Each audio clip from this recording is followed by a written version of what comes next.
یہ جولائی 1951 کی ایک صبح کی بات ہے جب فلوریڈا کے ایک علاقہ ٹمپابے کے ایک اپارٹمنٹ کی مالک پنسی کارپینٹر کو ایک ٹیلی گرام موصول ہوا جو ان کی ایک کرایہ دار کے لیے تھا۔ وہ ٹیلی گرام لے کر اپارٹمنٹ میں گئیں اور دروازہ کھٹکھٹایا تو کوئی جواب نہیں ملا، جس پر انہوں نے دروازہ کھولنے کا فیصلہ کیا۔ جب انہوں نے دروازے کی ناب کو چھوا تو گرم ہو رہی تھی، لگ بھگ ناقابل برداشت حد تک گرم۔ پنسی کارپینٹر کو معاملہ مشکوک لگا تو وہ اپنے اپارٹمنٹ واپس گئیں اور پولیس سے رابطہ کیا۔ جب پولیس اہلکار وہاں پہنچے اور 67 سالہ میری ریسر کے اپارٹمنٹ میں داخل ہوئے تو ان کا سامنا ان کی زندگی کے سب سے پر اسرار ترین کیس سے ہوا۔ معمر خاتون کرسی پر تھیں، بس ہوا یہ تھا کہ زندہ یا لاش کی شکل میں نہیں بلکہ راہ کی صورت میں۔ اگر بایاں پیر، کھوپڑی اور ریڑھ کی ہڈی کا کچھ حصہ باقی نہ بچتا تو کوئی بھی یہ بتا نہیں پاتا کہ یہ کسی انسان کی راکھ ہے۔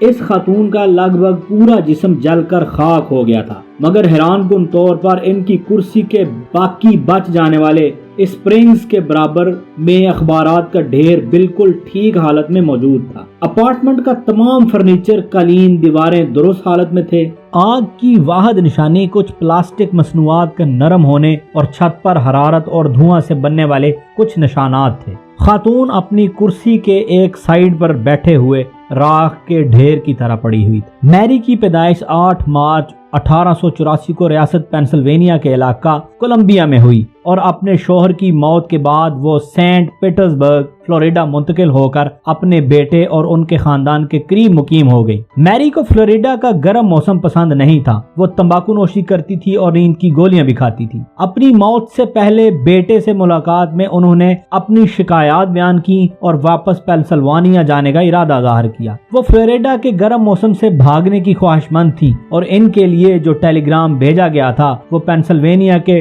ٹرب کے انتظامات مکمل ہونے کے بارے میں تھا۔ خاتون کی لاش تقریباً جل کر خاک ہو چکی تھی، جس کے لیے 3000 ڈگری سینٹی گریڈ درجہ حرارت کی ضرورت ہوتی ہے، مگر اس کے باوجود کمرے میں آگ کے لگ بھگ کوئی شواہد نہ تھے۔ جلنے کے بعد میری کی کھوپڑی سکڑ کر بہت مختصر ہو گئی تھی، جس نے تحقیقات کو مزید پیچیدہ بنا دیا، کیونکہ شدید درجہ حرارت سے کھوپڑی سکڑنے کی وجہ سے پھیلتی ہے بلکہ پھیل کر پھٹ جاتی ہے۔ عمارت میں کسی کو بھی آگ کا علم نہیں ہوا، بس پنسی کارپینٹر کو صبح 5 بجے کے قریب دھوئیں کی بو محسوس ہوئی تھی، مگر وہ اپنی ناقص برقی مصنوعات کا نتیجہ لگا۔ پولیس اس موت کے حوالے سے بس ایک بات کی تصدیق کر سکی اور وہ تھا موت کا وقت صبح 4:30، وہ بھی اس وجہ سے کیونکہ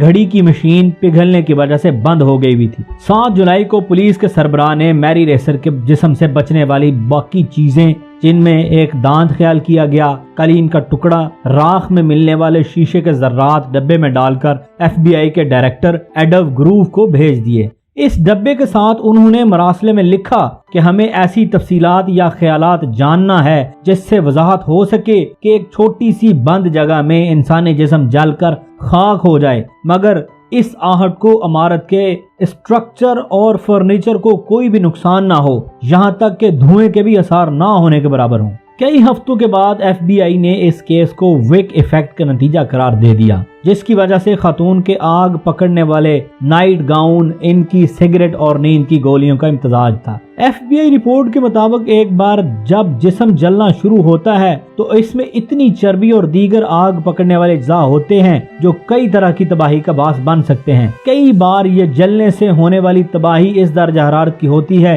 کہ انسانی جسم لگ بھگ مکمل طور پر جل کر خاک ہو جاتا ہے۔ پولیس سربراہ JR کیٹر نے انسانی جسم کے ایک ماہر وولٹن کو اس کیس میں شامل کیا، جس کی تحقیقات کی درخواست کی اور انہوں نے FBI کے نتائج مسترد کر دیے۔ انہوں نے کہا کہ ہمارے لیے یہ تسلیم کرنا مشکل ہے کہ ایک بار انسانی جسم جلنے لگے تو وہ خود کو مکمل طور پر راکھ بنا لے، جسے کوئی شمع جل کر پگھل جاتی ہے اور بس پگھلتے ہوئے موم کے کچھ ذرات ہی بچتے ہیں۔ انہوں نے کہا کہ اس رات جو کچھ بھی ہوا اس کے بارے میں ہو سکتا ہے کہ ہم کبھی نہ کبھی کچھ نہ کچھ جان سکیں، مگر یہ کیس اب بھی مجھے ڈراتا ہے، یعنی ایک انسان مکمل طور پر جل کر راکھ ہو جائے اور اس کے اپارٹمنٹ کو کچھ بھی نہ ہو